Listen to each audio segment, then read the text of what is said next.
Dans les tops de la semaine, on retrouve Palantir. Le groupe américain d'analyse de données a annoncé son premier bénéfice trimestriel alors que Wall Street attendait une perte et des revenus en hausse de 18% supérieurs aux prévisions, plus 29,3%.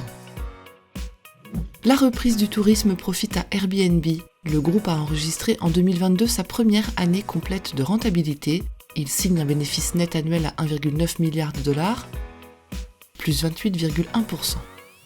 Norma, le fabricant de composants d'assemblage de machines, signe des ventes annuelles en hausse de 14% à 1,24 milliard d'euros. Le groupe allemand a aussi annoncé, en marge de ses résultats, avoir repoussé 3 offres de rachat, plus 22%. Le groupe bancaire allemand Commerzbank a fortement amélioré ses résultats et augmente son dividende. L'ancien gouverneur de la Banque fédérale allemande, Jens Weidmann, va en outre prendre la présidence du conseil de surveillance, plus 11%. Et le distributeur français Carrefour a impressionné les marchés avec la publication de ses résultats 2022, un exercice marqué par une remontée des parts de marché. Les perspectives sont jugées attrayantes, plus 11%.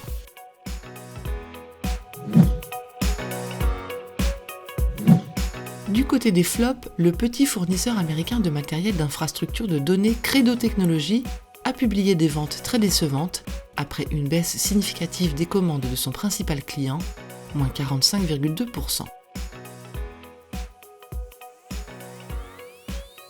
La pharma britannique Indivior dit avoir mis de côté 290 millions de dollars pour les litiges en cours aux États-Unis, une provision plus lourde que prévue qui fait passer les résultats 2022 dans le rouge en dépit de revenus en hausse de 14%, moins 15,6%.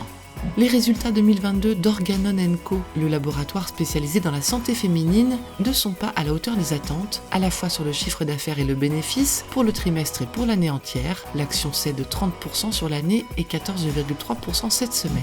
Delivery Hero, le groupe allemand de livraison de repas, a chuté après avoir annoncé qu'il allait émettre des obligations convertibles en actions pour rembourser 2 autres obligations convertibles, moins 10,8%.